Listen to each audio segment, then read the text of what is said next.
Good afternoon, Dr. Naik. My name's Izzy Westbury. I'm the secretary here at the Oxford Union. I have a very short question to ask. You talk about the hijab being something that serves to protect a woman. Surely it's extremely patronising and degrading to prevent a woman from making that decision for herself. How could you answer that? What's the question, sister? I said, in your speech, you talk about the hijab being something that serves to protect a woman. But how is it not extremely patronising and degrading in not allowing the woman to make that decision herself? Sister posed a very good question, that when I say that hijab is required for a woman, isn't it not degrading for the woman to patronize it? Isn't it degrading? If you read the Quran and Islam has prescribed hijab. That means the woman should be covered. The only part that can be seen are the face and the hands up to the wrist. This is for the modesty. And it is not only mentioned in the Quran, it is also mentioned in the Bible. If you read the Bible in the 1 Timothy, chapter number 2, verse number 9, it says that women should be dressed up with shamefacedness. They should be dressed up with sobriety and should not wear braided hair or gold or pearls. It's further mentioned in the 1 Corinthians, chapter number 11, verse number 5, 6. The woman that does not cover her head, then she dishonors her head. Her head should be shaved off. Anyway, I don't agree with this. I'm just quoting you from the Bible. Same way, if you go to the Vedas, it says that the woman should cover the head. So all the religious scriptures, they talk about the woman covering their head. It is for modesty. It is not to degrade the woman. And if we analyze, there was allegation made against me saying that Dr. ذاكر Naik says that if they don't wear hijab, that if you wear Western clothes, there are chances the woman will be raped. It is a misquotation again.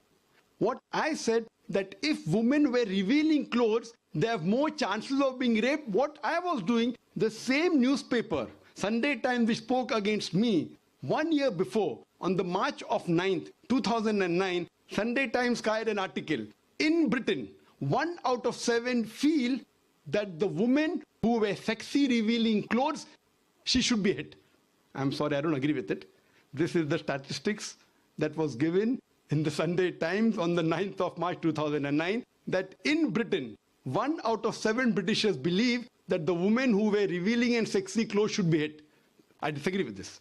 Furthermore, one more article came in 2005 in the same newspaper, Sunday Times. It said that 26% of the Britishers, they feel that wearing revealing clothes is partially or totally responsible for the rape. So what I say, that the more modestly you are dressed up, you are respected more. So Islam has prescribed the modest hijab for the woman, not to degrade her but to uplift her. I do agree there may be cultural differences. Islam cannot force anyone to adopt it. There are cultural differences. For example, I'll give you an example. That some societies, what they feel, that even looking at a woman is immodest. Some societies feel looking is no problem, but touching a woman is immodest. Some of the societies feel shaking hand is no problem. Some societies feel kissing no problem. Some societies feel doing anything as long as both agree is no problem. Different societies and different cultures have got different rules and regulations. When I went to America, while I was giving a talk, one of the Americans told me, "You Eastern women, you're immodest." I was shocked. So I said, "Why do you call the Eastern woman immodest?" He told me, "You Eastern women, you expose your belly." So in America and Western country, exposing belly is immodesty. In India, exposing belly is not immodesty, wearing shorts is immodesty. So what I've realized, sister, there's different culture, there's different system.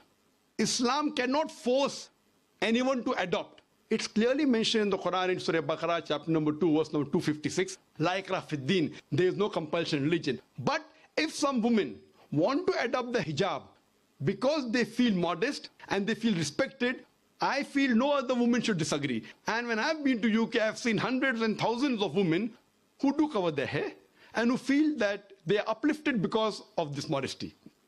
Hope that answers the question.